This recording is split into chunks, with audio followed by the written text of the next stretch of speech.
Hello, c'est notre anniversaire, 6 minutes à 1 an et c'est un jour spécial parce que ça fait également 1 an que beaucoup parmi vous ont rejoint la team Kayamaga. Et qui dit émission spéciale et premier anniversaire, dit aussi commémoration des plus beaux moments vécus. Allez, c'est parti.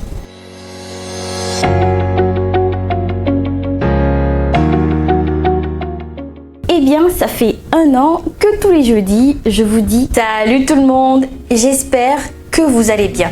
Alors, c'est l'occasion parfaite pour faire un big up à ma formidable équipe, à Sam qui gère tout le groupe et surtout à Pierrot, mon binôme de l'autre côté de la caméra. Pendant 1 an, nous avons ensemble traversé l'Afrique et abordé des sujets les plus épineux, la France-Afrique, le féminisme, les violences basées sur le genre, le vice des réseaux sociaux, la politique africaine, les coups d'État, la musique et bien plus encore. Ce n'est pas fini. C'est donc une nouvelle année qui commence et je vous promets des aventures encore plus belles.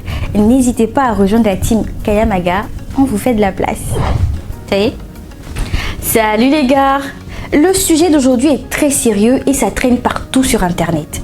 R. Kelly, l'interprète de I Believe I Can Fly, s'est brûlé les ailes.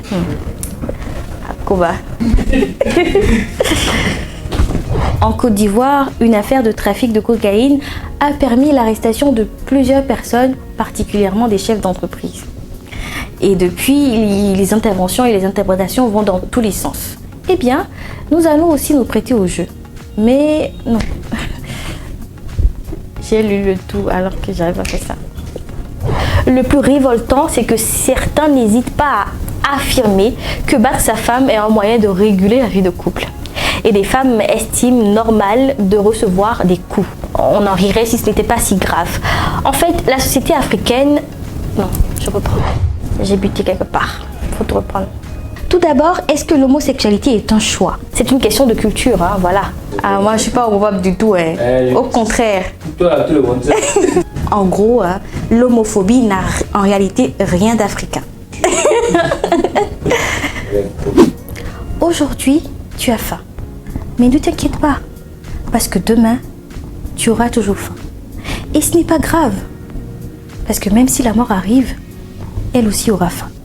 Pour ces services, Abbas fait une facture de 800 000 €. Mais bizarrement, la facture est divisée par 2. Vous ne trouvez pas que ça rappelle ce qu'on nomme souvent la France-Afrique? 800 000 € divisé en 2. Avec 400 000. Oh non, tu n'as pas dit que c'était en pas égal. Bon, les gens peuvent se demander, divisé en 2 peut-être, 100, c'est pas trop, 300 000 €. Oui, j'ai dit divisé en 2. Ensuite, j'ai dit que pour la semaine, on a payé 100 000 €. Et les 300 000 €. Maintenant, Okay. la deuxième partie, c'est où? C'est vrai, tu as raison. Pour ces services, Abbas fait une facture de 800 000 €. Mais bizarrement, la facture est réduite. À moitié. Je ne vous apprends rien, vous le savez, aujourd'hui, une photo ou une vidéo à caractère pornographique peut se retrouver sur les réseaux sociaux sans que le consentement de l'auteur ait été donné. C'est les garçons, hein. C'est les garçons seuls qui font des choses comme ça. Quelle fille maintenant va finir?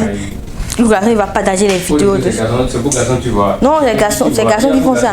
Il y a beaucoup de garçons quand même. Moi, mes vidéos filées dans un... Guide là-bas. En l'espace de 10 minutes, une photographie peut se retrouver repartagée des dizaines, voire des centaines de fois sur les réseaux. Donc en seulement quelques clics, la vie d'une personne peut basculer, quoi. Pour moi, c'était un plongeon complètement, c'était sauter dans un train en marche et prendre un plaisir fou à rouler dans ce train. C'est vrai, j'exagère un peu. Allez, bon anniversaire à vous, à moi et à Kayamaga, et puis à bientôt pour de nouvelles aventures. N'oubliez pas de mettre un like et de vous abonner. À bientôt.